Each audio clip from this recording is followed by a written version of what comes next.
In this lesson, we're going to start by introducing limits of functions, what they actually mean. Now, if we start to look at this quick example, if we start by looking at f of x equals to x squared plus 4. Now, if I'd ask you to evaluate this function at x equals to 1, which means it's finding f of 1, finding the value of the function when x is equals to 1. So when x is 1, 1 plus 4 is 5, so f of 1 is 5. So graphically, if this would be our function, then when x is 1, y is in fact equals to 5. There's no problem reaching that point. This function is polynomial. It is always defined, so there are no restrictions here. So we would call 5 to be the image of 1 by f. However, if we look at a different function, if we were to look at g of x equals to x over x minus 1. Over here, if I ask you to find g of 1, which is found by replacing x by 1, you'd end up with a 1 over 0, which is impossible. So over here, 1 is a restricted value of the function. X can never reach the value x equals to 1. But however, even though x can never reach that value, but we could still study the behavior of the function around that value, which in our case is x equals to 1. So if we were to look at this function, for example, so if this function has a restriction at x equals to 1, now the hollow point indicates a restriction. So 1 has no image by that function.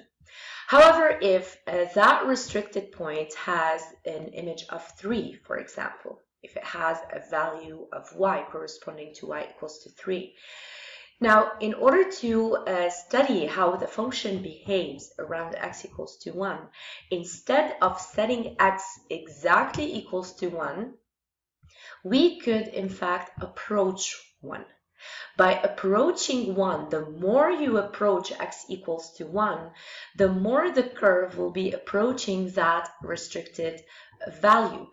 Consequently, the more the value of y would be reaching the value 3. So in this case, we do say that the limit when x is approaching 1 of g of x is equals to 3. Instead of saying that g of 1 is 3, because 1 has no image, we cannot say that g of 1 is 3.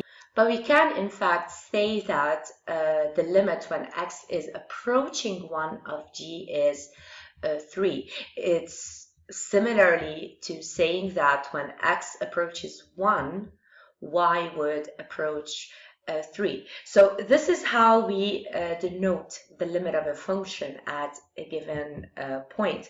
So over here, if we go back to our example, we have that g of x is not defined at x equals to 1. So we need to find the limit of g of x as x approaches 1 in order to study how the function behaves around x equals to 1.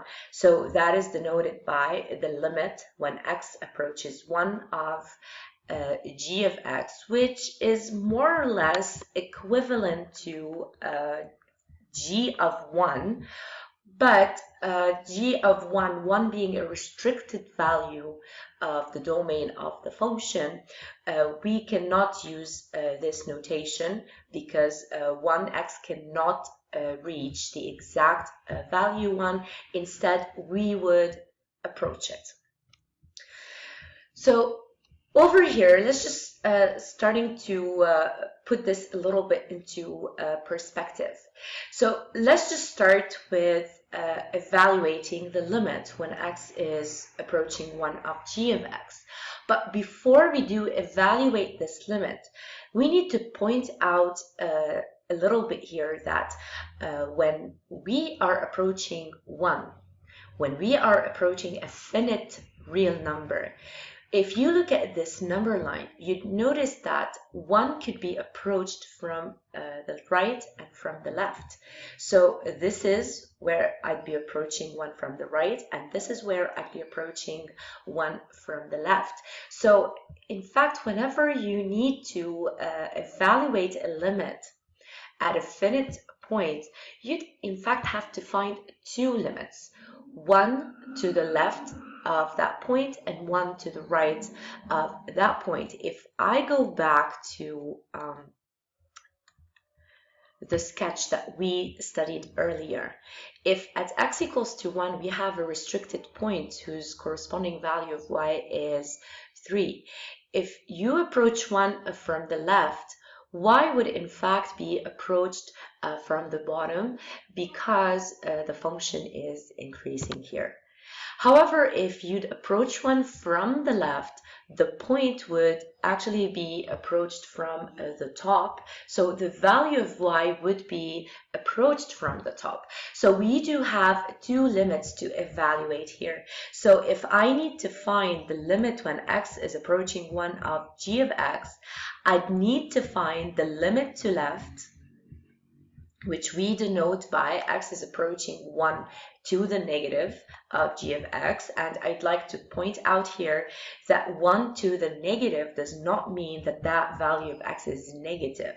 It means that it means that x is being approached from the left. X equals to 1 is being approached from the left. And similarly, if I were to find the limit when x is approaching 1 positive, 1 to the positive indicates that the limit or the value of x is being approached from the right. So this is what we call the limit to left, and this is what we call the limit to right of the value of x. Okay, so whenever you need to determine the limit at a finite value, you'd have to find the limits to left and the limit to right, because sometimes functions do behave differently to the left and to the right of their restricted values. So this is why we need to study both of them. So now going back to our function g of x, which is x over x minus 1. Now, we've just seen that x equals to 1 is a restricted value of this function. So we need to determine the limit when x is approaching 1 of g of x. And in order to do that, we need to find the limits to left and right of 1. So the limit when x is approaching 1 to the negative, which is the limit to left of 1 of g of x. And I need to find the limit to right of 1 of g of x. So in order to find these 2 limits, and by eventually comparing their outcome, I could determine the limit when x is approaching 1. So over here, let's just start with the first one. Let's just start by finding the limit to left of g of x. Now, one method to do this as an introduction is to actually study the pattern that the values of y follow through a table of values as you keep taking several values of x that approach 1. So over here, I'm approaching 1 from the left. So I need to start with values that are smaller than 1, because the values to the left of 1 are in fact smaller than 1. So over here I need to approach 1 from the left, so considering values of x that are smaller than 1 and that keep approaching x equals to 1. So if I were to start with x equals to 0.9, to approach 1 I need to start increasing the value of x. So I consider 0.99, 0.999, etc. So the more 9s I add after the decimal point, the more the value of x will be closer to 1. Okay, so over here through this table of values, I need to determine the value of y corresponding to each of these values of x and study the pattern that the values of y are following. So over here, if I were to find g of 0.9. Now, by replacing x by 0.9, I'd find y equals to negative 9. Then by replacing x by 0.99, I'd find y equals to negative 99.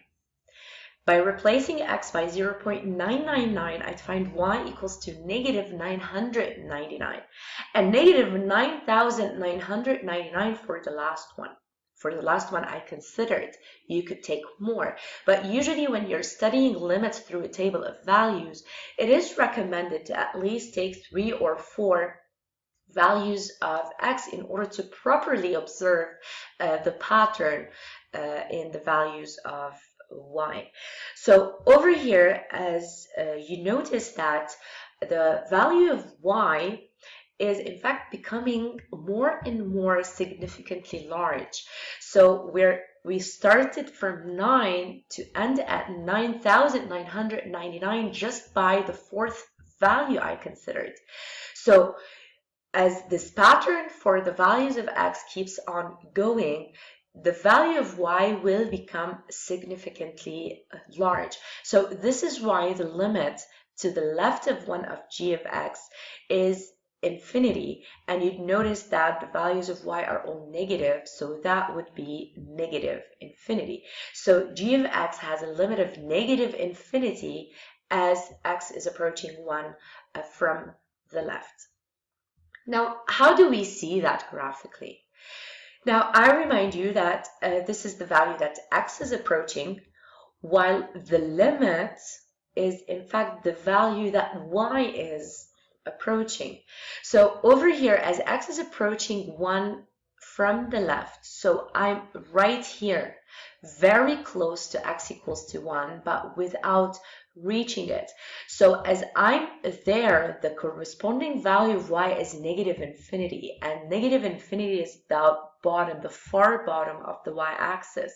So my curve would in fact be dropping down to negative infinity as I go closer to 1 from the left. Now, this is similar to saying that g of 1 minus is negative infinity, but when we're dealing with restricted values and infinite values of y, we do not use this notation. It would in fact be denoted using the limit. So over here, just similarly to how you do plot points if you have their values of x and y, if x is at 1 minus, so I'm right here almost, so the value of y is negative infinity, so the curve is dropping to the far bottom of the y-axis, and it's going to keep approaching 1 as it keeps dropping further towards negative infinity, but without really without really ever touching the line x equals to 1. If we were to do the same thing at 1 plus, which is to the right of 1. So if I were now to approach 1 from the right, now approaching 1 from the right is considering values of x that are greater than 1. So if I would start with 1.1, since 1.1 is greater than 1 and I want to approach 1, so I start decreasing these values infinitely. So I would consider 1.01, 1.001, etc. And the more zeros you add between the decimal point and the digit 1, the closer the number is getting to 1 without really reaching x equals to 1. And over here we do the same thing. So I need to study the pattern that the values of y follow in this case. So by first finding g of 1.1, by replacing g by 1.1, I'd find y equals to 11. By replacing x by 1.1, y is 11. By replacing x by 1.01, the value of y is 101, etc. You'd notice at this fourth value of x, we have 10,001 for y. So again, y is becoming significantly large and keeping positive values. So the limit when x is approaching 1 plus is in fact positive infinity. So graphically, 1 plus, that's just right before 1 on the x-axis. So we're approaching 1 from the right. We're going too close to 1 without ever reaching it. So at that point, the curve is at positive infinity for y, and on the y-axis, positive infinity is at the far top. So the curve would in fact be dropping from the top very close to 1, and then it keeps getting further from x equals to 1 as the value of x goes further from 1. Now, over here, after I have studied the limits to left and right of 1, my aim is to determine the limit at 1, the limit when x is approaching 1. So by comparing these two limits, by comparing the limit to left and right, we notice that these two limits are different. Negative infinity is not the same as positive infinity, because negative infinity is at the far bottom of the y-axis, while positive infinity is at the far top of the y-axis. So the limit to left and the limit to right being different, it would actually mean that the limit at 1 doesn't exist. Even if the limit at 1 doesn't exist, but however, the limits to left and right of 1 do exist, but they are different. So being different, it means that the curve is located at different places around x equals to 1. Now in this remark, however, if the limit to left and the limit to right are equal, and for example, if they're equal to a value b, in that case, the limit when x is approaching a of g of x would be equal to the limits to left and right. So it would be equals to b. Now over here, in the second remark, you'd actually see different notations that we could possibly use to denote limits to left and right. For example, if I have the limit when x is approaching a minus of g of x. Now, this is the limit to left, and we know that when we're at the left of a, to the left of a are all real numbers that are smaller than a. So over here, I could denote that limit by limit when x is approaching a and x smaller than a, just to point out that I'm approaching a from the left. And similarly, the limit when x is approaching a plus, now that's the limit to right of a, and all the values that are to the right of a are in fact greater than a. So in that case, the limit when x is approaching a plus could also be denoted as the limit when x is approaching a and x greater than a, to point out that a is being approached from the right. But usually these notations are used more often. But however, you could encounter these notations for the limit to left and right as well. Now, going back to our function g of x. Now, the domain of the function would in fact be all real values except 1, since x minus 1 is at the denominator here and x cannot be equals to 1. Then on the number line, we'd actually see, now that's a 1. So 1 is restricted. However, the function is defined for any other real value. So the domain of this function would actually be denoted by the intervals from negative infinity to 1,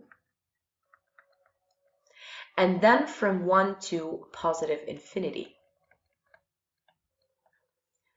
Okay, so over here, this is the domain of the function. Now, why are we looking at the domain of the function? Because you'd notice that any real number within these intervals, within both of these intervals. Now, we have no problem evaluating g at any of these values. G would be defined at these values. You'd be able to find an image. However, our main issue was at 1, since 1 is a restricted value of the domain of the function, and the g of 1 is not defined. So what we did is find the limit to left and right of 1. So over here, you'd notice that the interval negative infinity 1 is the interval to the left of 1. And 1 positive infinity is the interval to the right of 1. So at this bound of the domain, we'd be looking for the limit to the left of 1 of g of x. And at this bound of the domain, we'd be finding the limit to right. And then we'd still have two other open bounds of the domain, which are the infinite bounds. So over here in this case, just by looking at the domain of this function, we have 4 opened bounds. So limits are found at the open bounds of the domain because these are the values that are either infinite or restricted for the function. However, all other values within the intervals are the function would be defined at them. So I could easily find their image. So we'd be finding limits at the open bounds of the domain, whether at infinite bounds or restricted values. So over here, if I wish to find the value of y as x approaches either positive infinity or negative infinity, we could still be observing the pattern through a table of values the same way we did to the limits to left and right of 1. So over here, by just considering the limit at positive infinity first. So over here, x is at positive infinity, so x is becoming more and more significantly large. So if I start, for example, with x equals to 100, and I start increasing x infinitely or significantly, so 100, 1,000, 10,000, 100,000, then a million, then etc. Okay, so over here, I do the same thing. I evaluate the value of y by finding the value of g at each of these values of x. So you notice g of 100 is 1.01, while g of 1000 is 1.001. And then by considering x equals to 100,000, you notice that the value of y is 1.0001. So what you'd notice here is that the value of y is becoming closer and closer to 1. So here, this is why the limit when x is approaching positive infinity is in fact equals to 1. So if I consider the horizontal line, y equals to 1. Now when x is at positive infinity, so we're on the far right of the x-axis, now we know that the curve has to get closer and closer to this horizontal line, to y equals to 1. However, is it getting closer to y equal to 1 from the top or from the bottom? So should the curve be above or below the line y equals to 1? In order to determine that, we just go back to the values of the images. You'll notice that the values of y are in fact getting closer to 1, but all of them are greater than 1. All of them being greater than 1, it means that the curve is above the line y equals to 1 as it keeps on approaching it infinitely. So over here, the curve, now I don't care what's happening before, we're only studying the behavior at positive infinity. So over here, as the curve keeps approaching 1, you'd notice that the curve is going to get closer and closer to y equals to 1 without really ever touching it. And the values of y being greater than 1, in that case, the curve is located above the curves, above the line y equals to 1. So the curve being above y equals to 1 will come down and become closer and closer to y equals to 1. Now, I'd like to point out that in that case, you could denote the limits as 1 plus. Similarly to the x-axis, as I approach x equals to 1 from the left, that is denoted by a 1 minus. If I approach 1 from the right, that is denoted by 1 plus. Now, it's similar to the y values. If 1 is being approached from the top, in that case, that would be 1 plus. The value of y would be 1 plus. If y is being approached from, y equals to 1 is being approached from the bottom, in that case, that would be 1 minus. So the top and the bottom, or above and below the line, for the value of y is the same thing as left and right for the value of x. Okay, now let's just find the limit at negative infinity. So at negative infinity, now I'm at the far left of the x-axis. Okay, so now being at the far left of the x-axis, then the values of x will become infinite, but negative. So over here, you'd notice that I'm considering the same values of x, but negative. So it's a negative 100, negative 1,000, negative 10,000, negative 100,000, and you can keep on going with that pattern. Now, in order to find the limit when x is approaching negative infinity, I need to start by finding the pattern in the behavior of these functions, of these values. So over here, g of negative 100 is in fact a 0.99. Now, g of a negative 1,000 is 0.999, etc. So you'd notice that the more I increase, in this case is decrease. So the more I decrease the values to go all the way to negative infinity, in that case, the value of y is in fact approaching 1. So 0.999, 0.9999, etc. So over here, you notice that the value of y is approaching 1. So graphically, the curve will be getting closer and closer to y equals to 1 as the value of x keeps on going towards negative infinity. However, should the curve be above or below y equals to 1, similarly to what we did before, we'd look at the values of y. Now, the values of y as they approach 1, but they are all smaller than 1. Being all smaller than 1, it means that the curve is located below the y-axis. So over here, the curve at negative infinity, when x is negative infinity, the curve would actually be too close to y equals to 1 and at the same time located below it. And then as the value of x gets further away from negative infinity, you'd notice that the curve would start getting further away from the line y equals to 1. Now, over here, x equals to 1 and y equals to 1 for the function, since x equals to 1 is a restricted value, and we have seen that according to the previous limit, this is how the curve behaves around x equals to 1. Now, x equals to 1 and y equals to 1 are called asymptotes to the curve of g. And asymptotes are straight lines that the curve approaches infinitely without ever touching it.